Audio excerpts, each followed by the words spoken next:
Come on in, sit back and relax. You're listening to the WealthTech Today podcast. I'm your host, Craig Iskowitz, founder of Ezra Group Consulting. And this podcast features interviews, news, and analysis on the trends and best practices all around wealth management technology. My guest today was none other than Steve Lockshin, founder and principal of AdvicePeriod and co-founder of wealth tech provider Vanilla.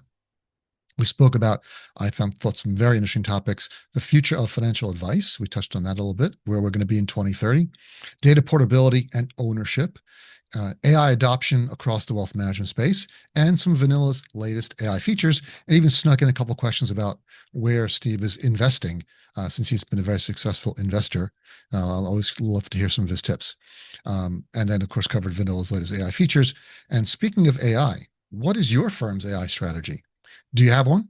If not, you are flying blind into a storm of changes coming for our industry. Here at Ezra Group, we help wealth management firms turn their AI chaos into a competitive advantage. Our tech stack and AI strategy solutions are built specifically for advisory businesses, integrating every aspect of your data, custodial feeds, portfolio management systems, CRM, and your AI tools into a scalable, single source of truth. So if you want to free your firm for exponential growth, you need to run, not walk to our website, ezragroup.com, and click the golden Contact Us button on the homepage. Whether you're building, you're evaluating your first AI-powered solution or struggling with a bloated tech stack that's become a liability, the experienced team at Ezra Group will help you design, optimize, and future-proof your technology infrastructure. We know what works and what doesn't. Visit ezragroup.com to learn more and schedule a free strategy call today. All right, a few standard housekeeping chores. Please subscribe to this podcast wherever you listen to podcasts so you don't miss an episode. Check out our sponsor, the Invest in Others Charitable Foundation at investinothers.org. And if you are a software vendor in the space, you should go to our website, ezragroup.com/register, and register your product with our WealthTech integration score. And that way you can update the data in our database so that your WealthTech integration score, which is available on our website, ezragroup.com, is always the latest and greatest when your clients and prospects are going to take a look. Now, let's kick this thing off.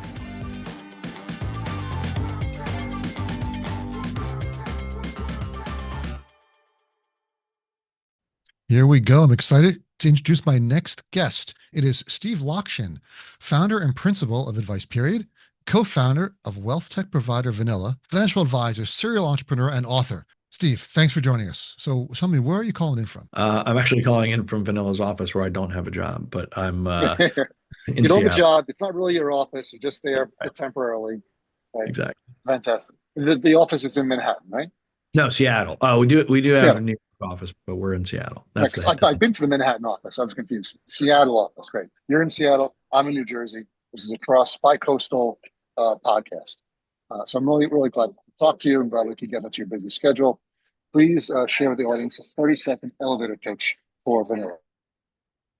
I mean, in a nutshell, Vanilla is a software program. The way I describe it is to be an exoskeleton for advisors when it comes to estate planning. So lots of advisors, unfortunately, don't focus on estate planning, much like 20 years ago, they didn't focus on financial planning. Now there are tools that make it easier to generate documents, make sure they have an understanding of what their current documents say, help them make intelligent decisions going forward. And while lots of advisors can't afford a full-time estate planning person in their office, or even if they do, they can't handle the amount of volume coming through, we make it much, much easier for them to process that information, understand it, and then turn estate planning from a reactive process into a proactive process for advisors so that they can demonstrate all the value that they add. Yeah, if more advisors were proactive rather than reactive, I think the world would be a lot better off. It's such a problem for advisors, right? Yep. So any tools that can help is fantastic. So I want to divide this conversation into two parts. First is talking about some of the latest news from Vanilla, some of the latest maybe hires or latest tools and technology, and then you're going to show a couple screen shares for people who are watching on YouTube about some new feature functionality. So what's some of the latest that's coming out from Vanilla? You guys were one of the first in the category. Yeah, I mean, I think we basically had defined the category, and there have been a couple fast followers. I do think we've continued to innovate, and so a lot of our stuff's getting copied out there, but I hope we continue to lead. New stuff, clearly, I mean, as I keep telling people, if you haven't seen vanilla in the last 3 months, you haven't seen vanilla. And that probably will be true going forward for a while because the pace of change is so rapid. And a year ago, AI wasn't even, part of the software. And now we're trying to be, and I'd say we are operating as an AI first company where we're trying to infuse it at every possible opportunity. So we can talk about some of the different features, but I'll show you one of the big AI Yeah, well, functions. just a month or two ago, you announced some AI enhancements, synthesizing entire documents, flagging consistencies, custom Yep. prompt integration. Which one has resonated the most with clients? I'd say what people are most excited about is the ability to dump a ton of documents into the system. And it doesn't look at just estate planning documents, it'll look at operating agreements and things like that. But to I'd say in 3 to 5 minutes, have a complete analysis of all the documents. And here, I'll show you what it looks like. I'll use my own documents.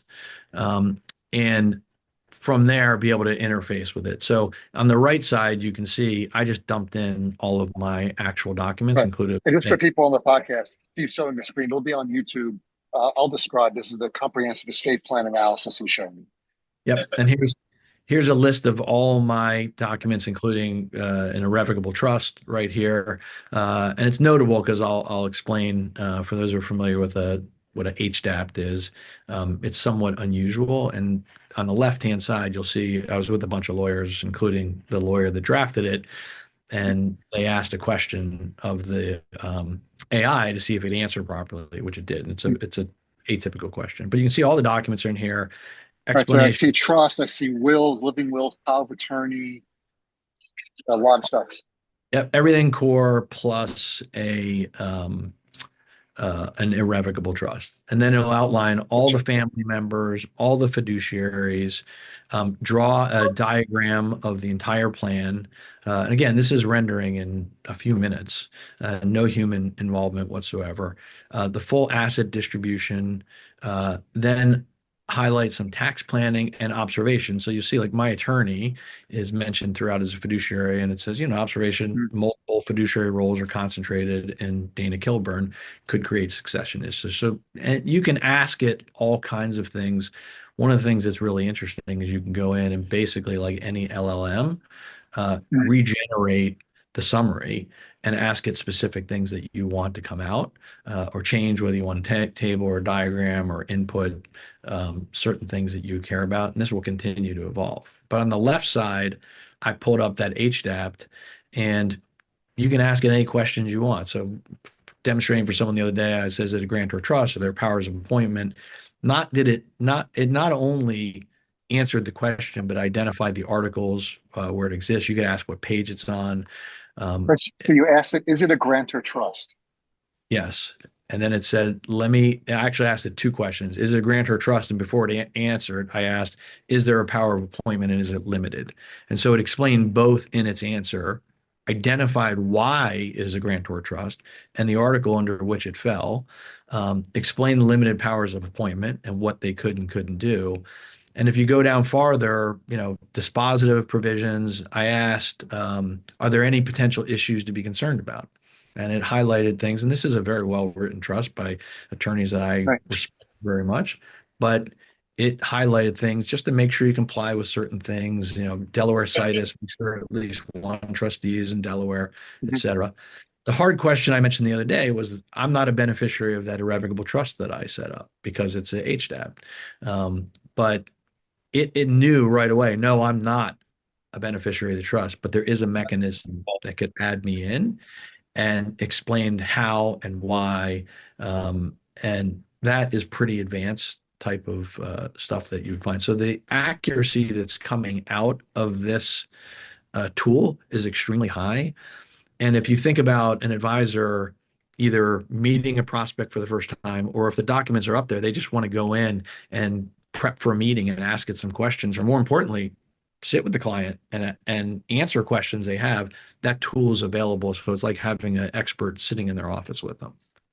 Yeah, I'd want to ask, is there anything I should be concerned about? That's my question about everything.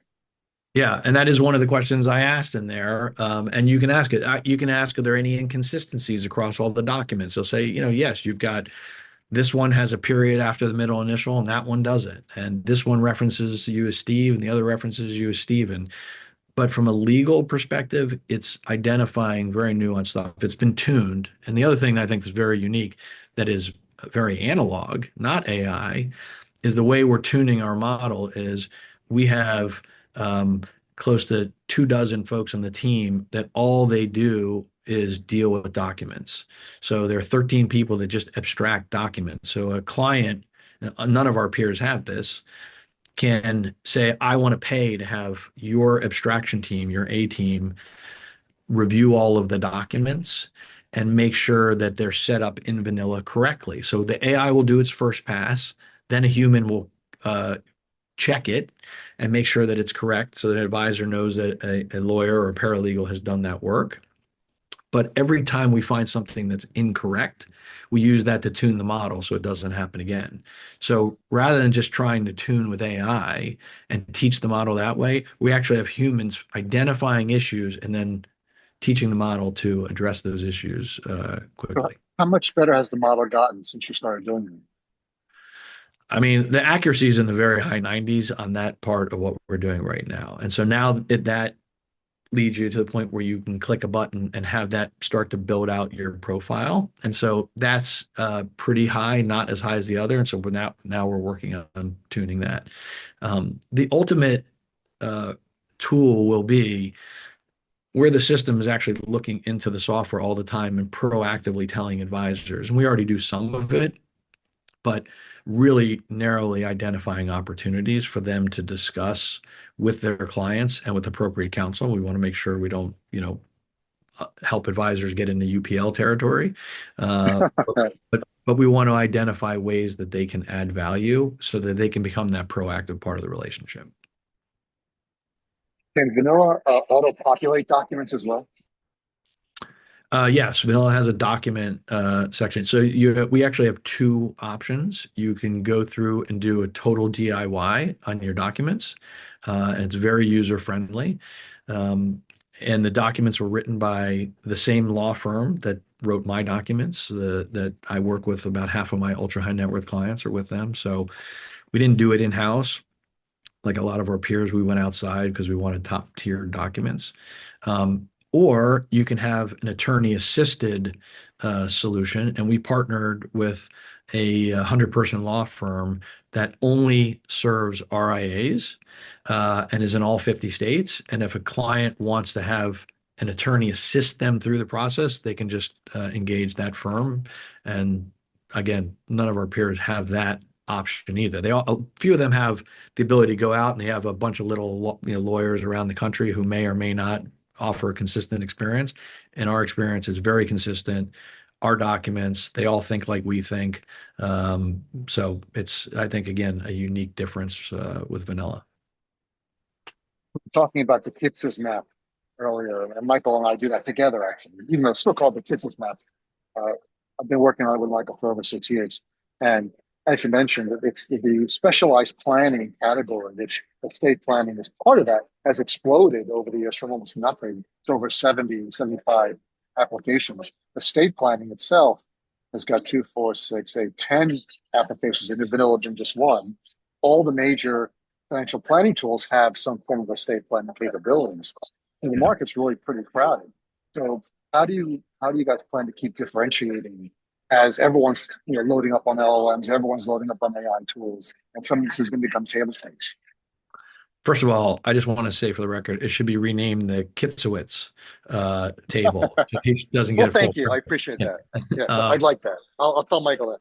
I think it comes down to product innovation, like anything. I mean, if you think about the iPhone, it was when they first came out, you didn't need an instruction manual. So it was the intersection of accessibility and digestibility for all this information. And that's really what we try to bring to bear.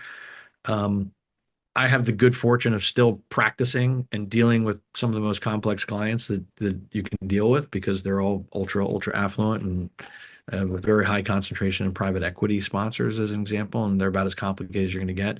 those are the kinds of things that I try to influence into product development. And then on the other end, we've got one of our heaviest users is the Mariner, which bought my company, and they've got clients across the entire spectrum. And so we have to be able to solve clients that don't have taxable estates.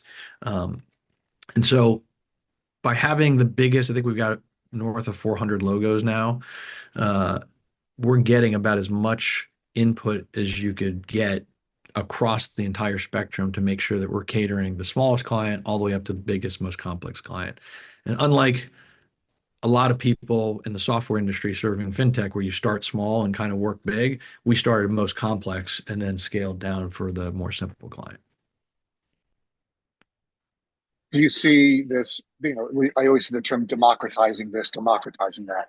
Will these tools like democratize estate planning, whereas a larger percentage of maybe not the ultra high net worth, but maybe the higher net worth or the upper level mass affluent start getting estate plans? Um, I think it's already happening, and you're seeing it, the kind of volume that Trust and Will, as an example, is seeing from just retail customers direct, and the number of places that are offering it. The number of people that don't have plans in this country is ridiculous. And of the people that do have plans, many of them are outdated, or need to be corrected just because they moved to a different state or have gotten divorced. I mean, I remember my brother got divorced. His ex-wife was still in his documents had I not said something to him. So I think there is a tremendous opportunity to democratize documents. Some of it is the legal framework we have to deal with, like self-proving documents, wills need to be notarized in most states. So being able to do that electronically and having states authorize that is something that's really, really important to be able to democratize that. And we're all pushing in that direction. But yeah, I think the fundamentals of every estate plan should be you have the right amount of liquidity and you have the right documents in place. So liquidity is normally insurance for most people while they're creating their estate, and having the right documents should be simple. Both of those should be front and center, I think, in every plan that's out there, whether it's a financial plan or an estate plan. And we've done so. We've made that front and center in everything that we're doing. That's excellent. I wanted to transition over to more of a broader AI discussion. Obviously, we talked a little bit about AI, but you're an avid investor, a very successful investor in our space. What are some of the things you're looking at, if you can share, and where do you think there'll be success? There's so many firms piling into the space. As you mentioned, Michael, and I do the map. Every month, we're seeing at least 2 or more AI tools, launching. Even though there's already 15 or 25 rather, if you add the AI note takers and AI assistants, it's like 25 applications, and there's 1 to 2 more coming every month. It's got to end at some point. So, what are you seeing? Where are you investing, and where do you see the industry going with this? Well, it's interesting you mentioned the AI note taker. So I'm invested in 2 already. Warm, which is John Stein's from Betterment, and then Contio, which the found Aaron Klein's product. So very interesting. And I'm a heavy user of granola, which if you haven't tried, I think is outstanding. I got from my VC. Granola or grain? No, granola.ai. It is Yeah, uncanny how accurate this thing is in note I just love the taking. names of these. Is this grain, which is a note taker? Then there's granola. It's like I can't tell if are we doing our shopping list, or are we building ads? What is True. Well, it's crazy. I talked to the client yesterday. I was in a 4-hour meeting with a client who's like me, very immature. And I told him I was using an AI note taker. And so throughout the um, meeting, he kept referencing, let's just say, a part of his body that wouldn't normally be part of a normal conversation to see if the AI would pick it up. And so at the end, it gave the summary. And of course, it didn't mention that, but you can interact with the software. And so I said, was the P word ever mentioned? And it said, yes, one of the participants, this person, thought it would be funny to see how AI handled it. And so its ability to cipher out what should be in, it shouldn't be in, and synthesize it, and then to create different layouts. Again, I think this is just the tip of the iceberg of what is going to happen in our industry. So, but it underscores the point that, as you mentioned, there's so many entrants in every category. So much of this is going to be go to market because the ability to pivot and iterate is very, very high and rapid. And so even if you don't have the best product right now, you can become Avis instead of Hertz and fast follow someone and do a good job. And so go to market is going to matter. One of my, a famous example is Google wasn't the first search engine. No, well, They yeah, I weren't mean, look, first to market. yeah, well, look at Netscape. I mean, that the first Mhm. browser. Bye bye. Right. Yes, they're gone, right? So yeah, there is a differentiation between are you taking advantage of first mover advantage, or is it the second mouse gets the cheese kind of thing, right? The first one's falling into a trap. So that'll shake out, I think, here very quickly. I think by the end of the year, a number of at least a third or more of these firms are going to be gone, or just shells or zombie firms, because there's only so many of the top 50 advisory firms, broker dealers available, and they're making partnerships left and right. Once they're all gone, how are you going to make money if you can't get the top firms on your side? No, I agree. And certainly in the enterprise space, there are two or three of us that are, kind of keep showing up.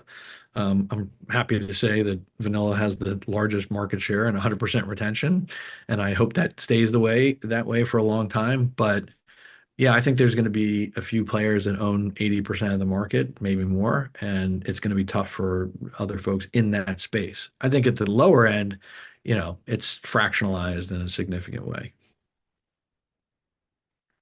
In most categories, so we've done a lot of analysis on market share, what there is. It's usually the top two or three vendors have 60% or more of the market. Like in CRM, it's Wealthbox, Redtail, Advisor Engine have 75% of the market. In financial planning, it's Money Guide, eMoney, now Right Capital have 70% of the market. And then the rest are fighting for the remaining quarter. So I think we'll probably see the same in AI note taker and AI assistants. But I think there's still a lot of market share to be had because there's so many firms still relying on the generic tools. We did an AI note taker, AI assistant buyer's guide as a group on a WealthTech Today blog, and Zoom still has 20%, Fathom still has 6 or 7%, Fireflies has got 6 or 7%. So that's 35% just in the generics, right? Yep. So I think there's still a lot of runway there. What are you seeing? Are you seeing the same thing? Yeah, I think I was actually thinking a different thought before you asked that, which is I think the place is going to be very interesting because you mentioned the financial planning. None of those guys have really infused AI yet, and they have a lot of I'll call it foundational tech, which is just old tech. Obviously, Right Capital is the newest of the three that you Right. mentioned. Mhm. So how quickly they can adjust their platforms to not just incorporate AI, but to have a more modern look and feel and experience and move from reactive to proactive. There's a chance. I mean, I'm looking at investing in, one or more. We talked about one earlier.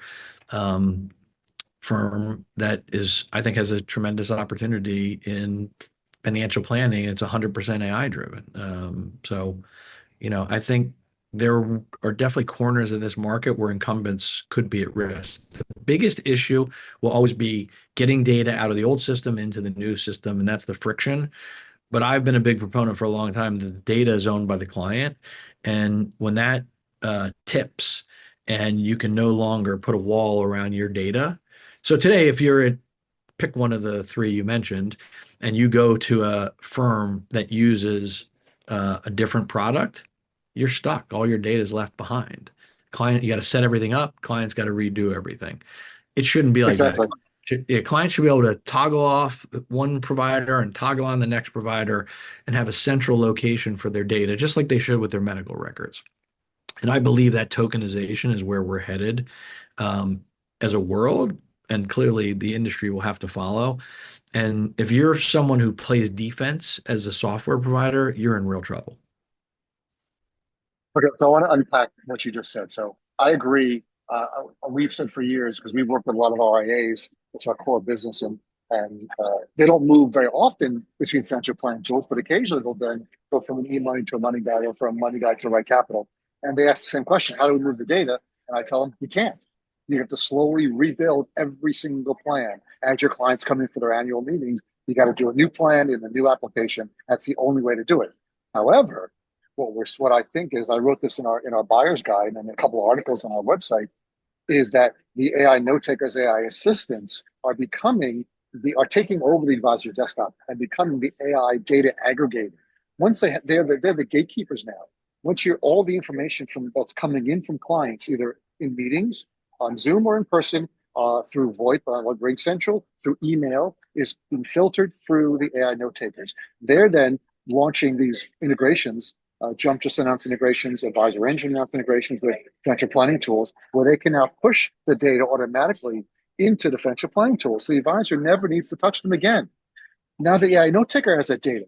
After a couple of years of seeing every single one of your clients, you can then say, well, now rebuild all my plans. AI note taker, just launch Money Guide, fill out everything, and rebuild every single plan for me, and it'll be able to do it.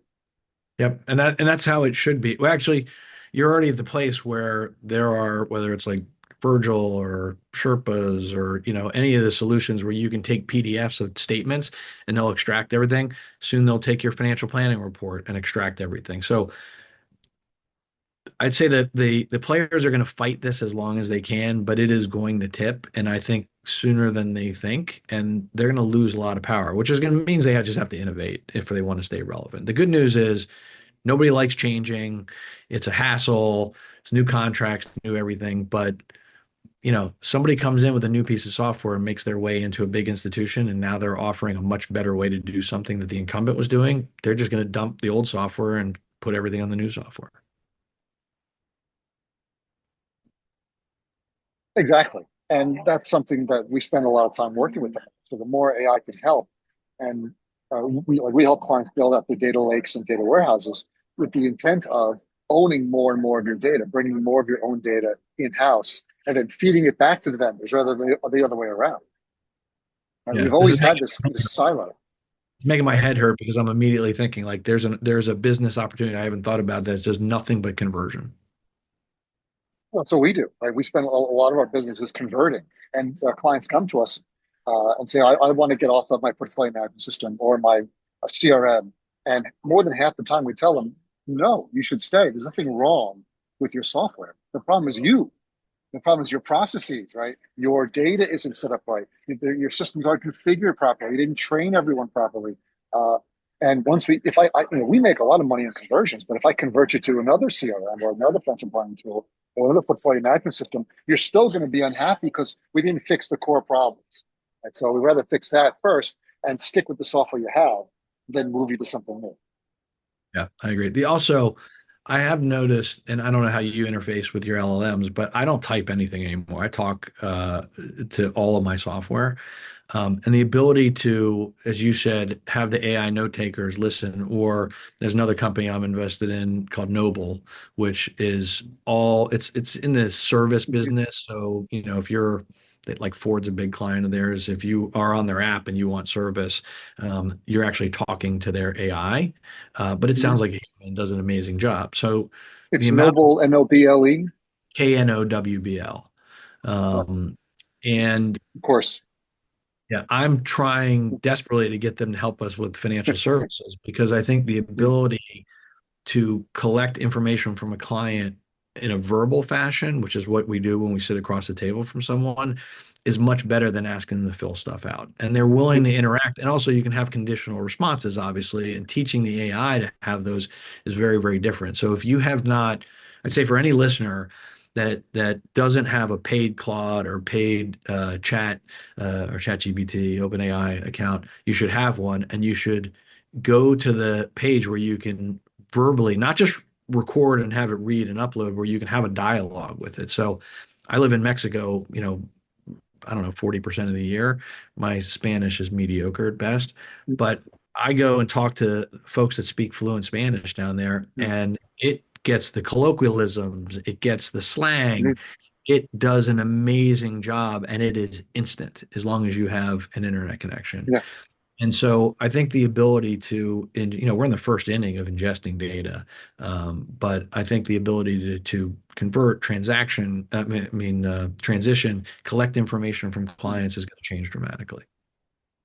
Yeah, but that to that point, that once these AI note takers now own all the data or the gatekeepers for all the data, you'll be able to convert almost anything, right? And the AI will be able to do that for you. So I think it's definitely something the vendors have to look out for. And as you mentioned, they have to keep moving up the value chain. Yeah, just like advisors have to keep moving up the value chain. Because the first AI advisor is going to be coming out soon. I'm sure the AI LLMs can pass the CFP, right? Oh yeah. Uh, I'm using AI for a lot of financial stuff. I'm using it for tax stuff, right? Because it's so comprehensive. It's available 24 hours a day, whereas my advisor isn't. I can upload all kinds of documents and say compare these two, compare these illustrations, compare this. Look at my tax returns. Look at these different documents. Look at these different offers I'm getting. Different loans, different mortgages, whatever I'm doing. And I'd rather pay my advisor to do that because they're a one-stop shop. But why not do it through AI? I couldn't agree more. I mean, if you're not on it all day, every day, and it sounds like you are and I am, you're going to fall behind fast. Yeah, and I just bought a house, and just as you know, all the things when you're buying a house, when it comes to the security system, how do I compare to the security systems? Just dump it into AI. Which one's different? Which one's better? Which vendor is better in this area? Am I getting a good deal? How can I renegotiate this? Or the mortgage has to go through, or any insurance, homeowners insurance. Comparing and contrasting different products.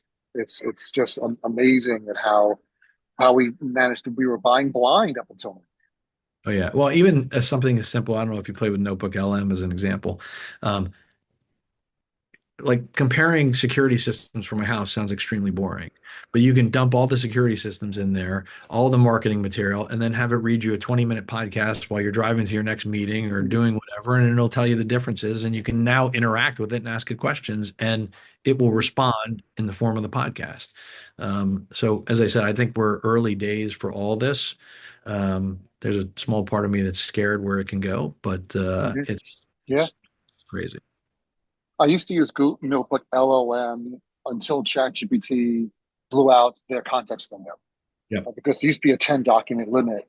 So if I had more than 10 documents, it used to be a 4 document limit, right? So if I had more than 4 or 5 documents, I would use Google Notebook.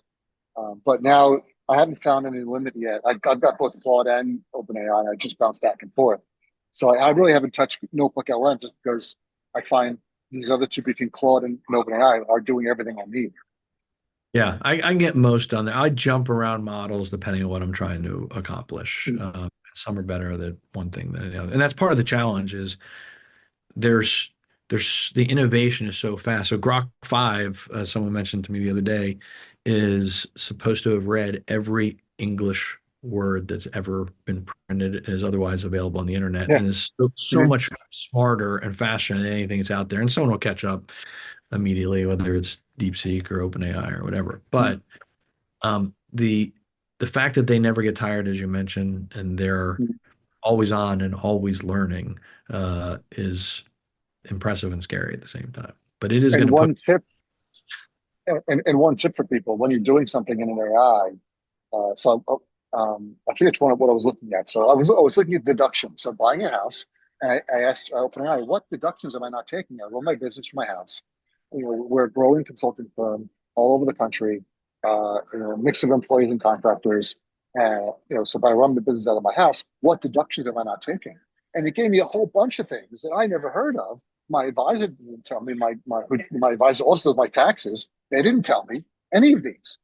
Um, uh, it suggests I restructure the business as a tax entity, and no one ever told me that. But I said, now spit this.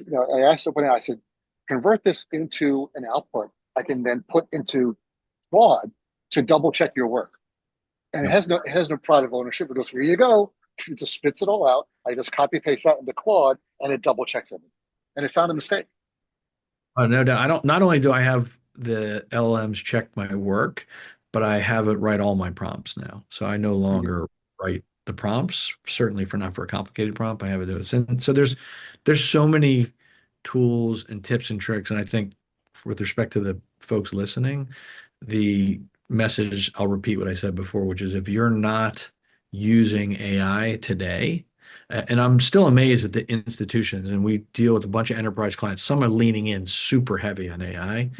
And some are forcing us when they use their product to absolutely just turn it off. They can't use it. They don't want to use it. And, we've been through all the tests, and some of the biggest, most conservative institutions have approved it, but others just aren't ready.